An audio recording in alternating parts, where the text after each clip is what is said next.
Short వీడియోలో చెప్పాను కదా! సంక్రాంతి హాలిడేస్ కోసం అమ్మ వాళ్ళ ఇంటికి విలేజ్‌కైతే వెళ్తున్నామని. సో, మేము అమ్మ వాళ్ళ ఇంటికైతే వచ్చేసాము. ఇప్పుడు ఈ వీడియోలో కనిపిస్తున్నదంతా అమ్మ వాళ్ళ ఇల్లే. అమ్మ వాళ్ళ ఇంటి పక్కనే పొలాలుంటాయి. చాలా బావుంటది.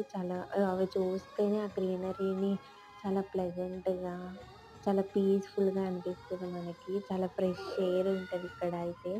సంక్రాంతి అంటేనే విలేజెస్‌లో ఫ్యామిలీతో అందరితో కలిసి ఎంజాయ్ చేస్తే బావుంటుంది గదా! సో, మేము మా సంక్రాంతిని ఫ్యామిలీతో కలిసి సెలబ్రేట్ చేసుకుందామనైతే విలేజ్‌కొచ్చేసాం. అండ్ మీరు మీ సంక్రాంతిని మీ ఫ్యామిలీతో కలిసి ఎలా ఎంజాయ్ చేస్తున్నారో నాకు కమెంట్ చేయండి.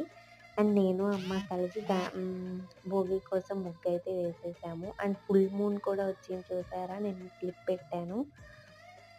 If you like it, please like, share, subscribe.